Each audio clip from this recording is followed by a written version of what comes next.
The road begins to rise in a series of gentle curves, passing through pleasing groves of olive and vines. 5 kilometres on the left is the fork for Florence.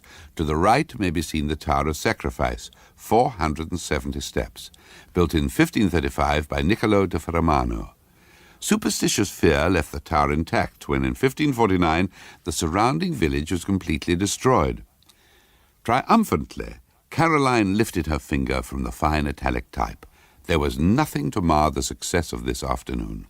For the first time she had taken the Italian guidebook Neville was always urging on her, and hesitatingly, haltingly, she had managed to piece out enough of the language to choose a route that took in 4 well-thought-of frescoes, 2 universally admired campaniles, and 1 wooden crucifix in a village church quite a long way from the main road. It was not, after all, such a bad thing that a British Council meeting had kept Neville in Florence. Perhaps there would just be time to add this tower to her dutiful collection. What was it called? She bent to the guidebook again, carefully tracing the text with her finger to be sure she was translating it correctly word by word. But this time her moving finger stopped abruptly at the name of Niccolo da Ferramano. There had risen in her mind a picture. No, not a picture, a portrait of a thin white face with deep-set eyes that stared intently into hers. Why a portrait, she asked. And then she remembered. It had been about 3 months ago, just after they were married, when Neville had first brought her to Florence. He himself had already lived there for 2 years, and during that time had been at least as concerned to accumulate Tuscan culture for himself as to disseminate English culture to the Italians.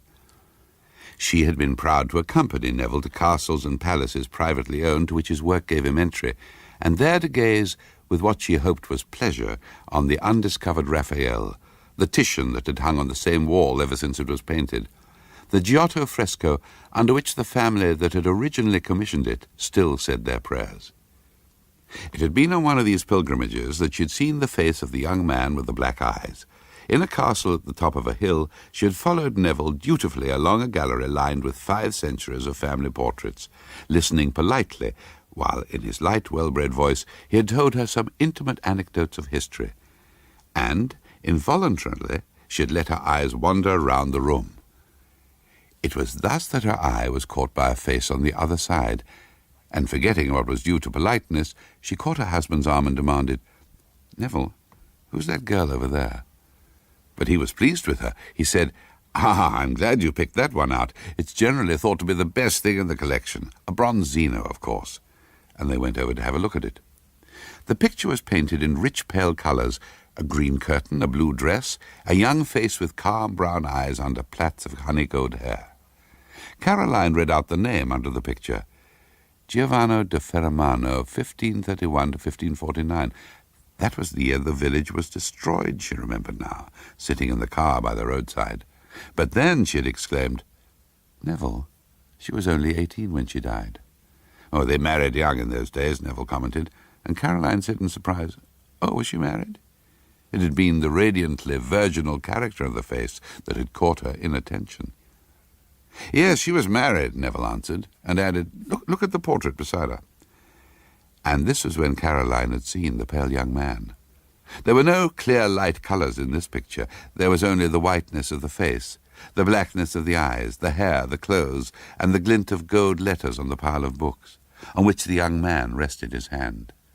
Underneath this picture was written, "Portrait of an unknown gentleman." "Do you mean he's her husband? Surely they'd know if he was, instead of calling him an unknown gentleman."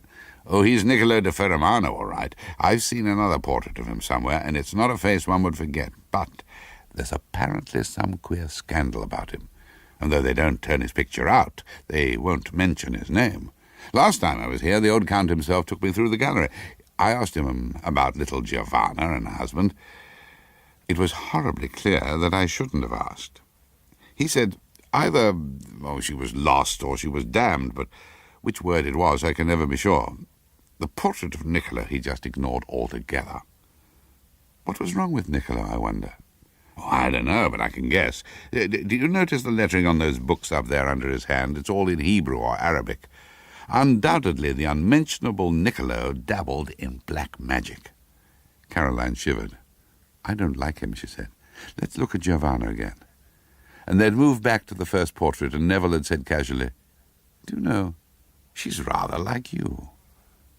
Caroline put the guidebook back in the pigeonhole under the dashboard and drove carefully along the gentle curves until she came to the fork for Florence on the left. On the top of a little hill to the right stood a tall, round tower. There was no other building in sight. Caroline knew that she wanted to take the fork to the left, to Florence and home and Neville, and, said an urgent voice inside her, for safety. This voice so much shocked her that she got out of the car and began to trudge up the dusty track towards the tower. The tower was built of narrow red bricks, and only thin slits pierced its surface, right at the top where Caroline could see some kind of narrow platform encircling it. Before her was an arched doorway. "I'm just going to have a quick look," she assured herself again, and then she walked in. She was in an empty room with a low arched ceiling. A narrow stone staircase clung to the wall and circled round the room to disappear through a hole in the ceiling. "There ought to be a wonderful view at the top," said Caroline firmly to herself, and she laid her hand on the rusty rail and started to climb. And as she climbed, she counted. 39, 40, 41, she said, and with the 41st step she came through the ceiling and saw over her head, far, far above, the deep blue evening sky, a small circle of blue framed in a narrowing shaft round which the narrow staircase spiraled. There was no inner wall. Only the rusty railing protected the climber on the inside. "It's getting dark very quickly," said Caroline at the 150th step. "I know what the tower is like now. It would be much more sensible to give up and go home." At the 269th step, her hand moving forward on the railing met only empty space. For an interminable second she shivered, pressing back to the hard brick on the other side.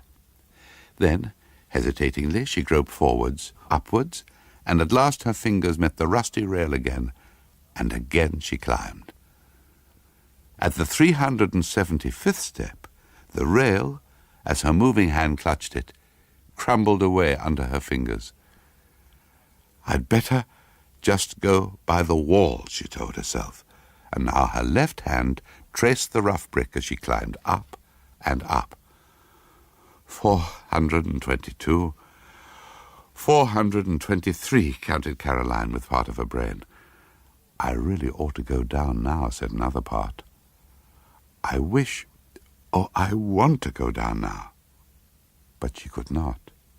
It would be silly to give up, she told herself, desperately trying to rationalize what drove her on. Just because one's afraid. And then she had to stifle that thought too. And there was nothing left in her brain but the steadily mounting tally of the steps. 470, said Caroline aloud. And then she stopped abruptly, because the steps had stopped too. There was nothing ahead but a piece of broken railing barring her way, and the sky, drained now of all its colour, was still some 20 feet above her head. "But how idiotic," she said to the air. "The whole thing's absolutely pointless." And then the fingers of her left hand, exploring the wall beside her, met not brick, but wood. She turned to see what it was, and there in the wall, level with the top step, was a small wooden door. "So it does go somewhere after all," she said, and she fumbled with the rusty handle. The door pushed open, and she stepped through. She was on a narrow stone platform about a yard wide. It seemed to encircle the tower. The platform sloped downwards away from the tower, and its stones were smooth and very shiny. And this was all she noticed, before she looked beyond the stones and down. She was immeasurably, unbelievably high and alone, and the ground below was a world away. It was not credible, not possible, that she should be so far from the ground. All her being was suddenly absorbed in the single impulse to hurl herself from the sloping platform. "I cannot go down any other way," she said. And then she heard what she said and stepped back, frenziedly clutching the soft rotten wood of the doorway with hands sodden with sweat. "There is no other way," said the voice in her brain. "There is no other way." "This is vertigo," said Caroline. I've never had it before, but I know what it is, and it's vertigo." She closed her eyes and kept very still, and felt the cold sweat running down her body. "I shall be all right now," she said at last, and carefully she stepped back through the doorway, onto the 470th step, and pulled the door shut before her. She looked up at the sky swiftly darkening with night. Then, for the first time, she looked down into the shaft of the tower, down to the narrow, unprotected staircase, spiralling round and round and round and round, and disappearing into the dark. She screamed, "I can't go down!" She began to cry, shuddering with the pain of her sobs. It could not be true that she had brought herself to this peril, that there could be no safety for her unless she could climb down the menacing stairs. At last she stopped crying and said, "Now I shall go down. 1, she counted, and her right hand tearing at the brick wall, she moved first one and then the other foot down to the second step. 2, she counted, and then she thought of the depth below her and stood still, stupefied with terror.